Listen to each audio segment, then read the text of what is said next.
lot of teams, that's kind of the theme, was surviving, but Georgia, I mean, we talked It's a about great it football being game. it was a great game. But the start was interesting to me because I was there, Brent. The place was going bananas. Everybody, it was a blackout. Everybody was jacked up. Everybody was excited, needed something to cheer about early. And then Georgia gets down 10-0 like that. Tennessee goes right down the field. Offense goes three and out first. They score, then it messes up. I mean, it looked out of sync. It looked like we'd been seeing. And then bang, something clicked, and it was a 30-7 run to end the football game. One play. Tennessee jumps off sides. Beck takes a shot. Lovett makes a contested catch.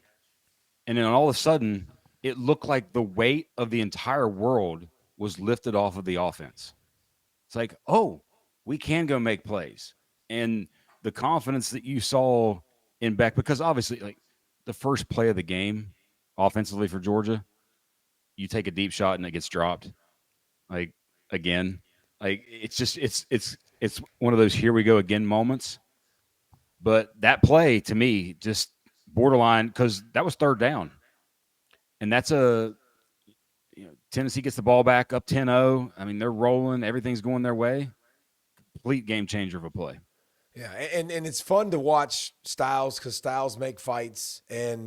But I do think, and we've talked about this a lot, Brent, like we've talked about it a ton, just take deep shots. They don't have to connect, but being able, it wasn't just it was a deep shot to Arian first. It was a deep shot to Bell. And then you started to take deep shots throughout the game where you started to draw pass interference.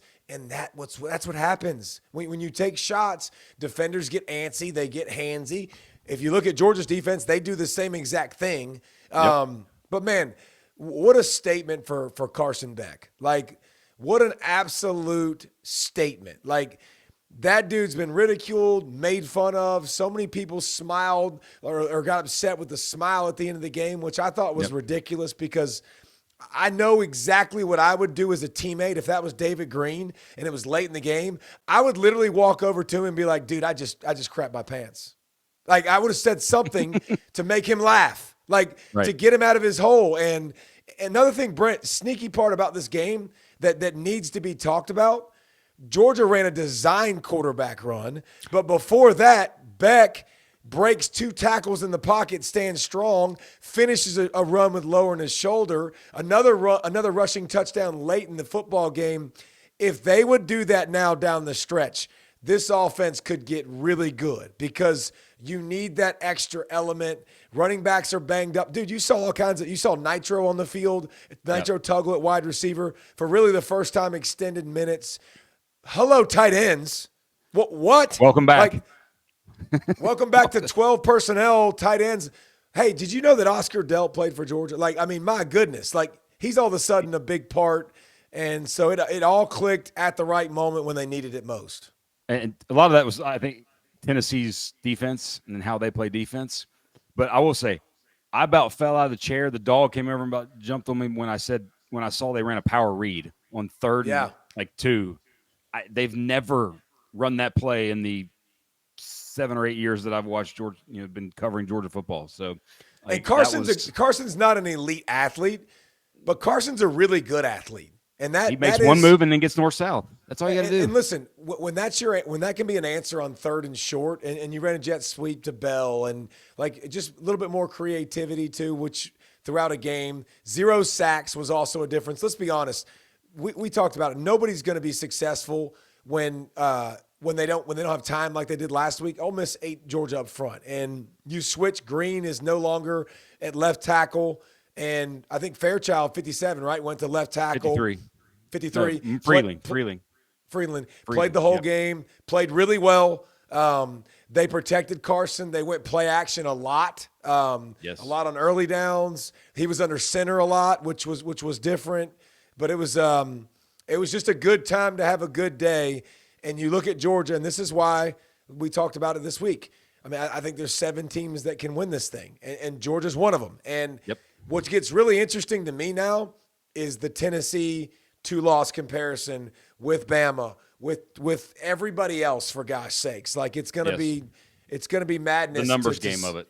Ole Miss, to see how, because Tennessee beat Bama, Bama beat Georgia, Ole Miss beat Georgia. Like, just the merry-go-round that will exist. But I think Georgia punched their ticket tonight to the playoffs. Like, I think that right there, with what they've played schedule-wise, would absolutely be enough to get them in the college football playoff if they win, obviously, the rest of their games. The next two games and the next one, yes, but the Tech game, I think, like, it's not a layup at all. That's not a scrimmage like next week. Like, next week is a scrimmage. Stay healthy. All those sort of things.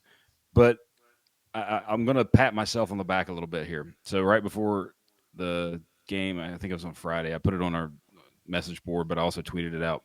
4 things I thought that were tangible that Georgia could do to sort of kickstart its offense. One was early down play action, and a lot of it, and constantly they did that. 2 was pick your 5 O-linemen that are healthy and you feel good with, and stick with them. And Green's not healthy. Green's not healthy. So instead of rotating, yes. And those 5 guys played the entire game. Like, there's something, which we haven't done this season yet. No, they rotate a lot. They try to play guys, so they haven't seen that. And then the other thing was to take the deep shots. You just got to take them. And 3 out of the 4. So I was pleased to see those things. But and Georgia's defense played great. Georgia's defense played well. Nico played really well, honestly. Nico did play well. But and when you see him in person, like, God, that dude spit. First of all, he's big as crap. Like, he's 6'6". I mean, he's an enormous human. And then you watch that ball come out, like, he throws laser beams. And he scrambled after being dinged a week ago, lowered his shoulder on that first drive. Like, he showed you, like, I'm here to compete. I'm here to win. The explosive plays, Georgia kept a lid on it. Like, Georgia did a good job with limiting Sampson in the run game. That was a big deal. Like, that guy's been carrying the weight for this offense. And Nico played good, but no explosives, no over the tops, no big plays. Let them 15-play drive, no points. Just make them continuously earn it. And they did that, and then you force a turnover here, you make a play at the end of the game, and it's over. So the tight ends for Tennessee, like Kitselman, and then the other one, I think, what was it? Started the game on fire, but first drive. That to me was something that they used early, and then when they got sort of into the normalcy of the game, it went away, and that was one thing, because I thought that was a bit of an adjustment from him. But there's other things when you watch that game and you see that Georgia bringing a linebacker and them getting a free rush on Nico on like 1st and 10 play action plays. There's a certain level of predictability to me to Heupel's offense that they know the instant the quarterback goes down like this, they just bring guys and they get pressure consistently. And that forced them off balance. Now, Sampson, did have 100 yards, but it wasn't an overwhelming run game for them, and it put them into third and longs. And the crazy thing, Brent, for Tennessee is their offensive line ain't that great. Like, it's really not. Like, I look at their 2 tackles and they're very average. Like, they had the lowest run block grade in the conference going into the game. But that dude picks holes, lowers his shoulders. They tempo you. And their system kind of wears you out with body blows, and you saw that before the half. And I was sitting there with Nicholas watching the game, my son. I'm like, Georgia stopping the run, 1 yard, 2 yard. And then I told him, I said, look at this, watch this in the third quarter. And then it's 5 yards, and then it's 6 yards, because that ground game just kind of wears you out with body blows. And listen, they change things too they'll go to gap scheme, and they'll start pulling guys, and they'll change, the way they run the football, and they're good at it, but that's by far their strength. But let's go somewhere else. Let's go to Pittsburgh. So two other things with Georgia, and then we'll. You said one, now you went to 2. You can't have 2. You two, because I got to talk about the Pollack Family Foundation, and your boy Brett Thorson, potentially the play of the game on the punt return, where he makes what the a tackle, like shed a block and accelerated and made a tackle. Like, Australian dude says, I got this. I can play this game. I'm not just a. You're right. I'm glad you mentioned that, because I was like, how did he just, like, no one else could tackle him, and he literally closed space, which punters don't ever do. and got stiff-armed and still was able to get through it and make a tackle. You're right. Tip of the cap, sir. Special teams matter. The What other was was two? Kirby's demeanor, the entire all the interviews and just watching him on the sideline. He was just here. Now there were certain times he got animated when it's in a play situation, but all the interviews, all the pregame, all that, just here.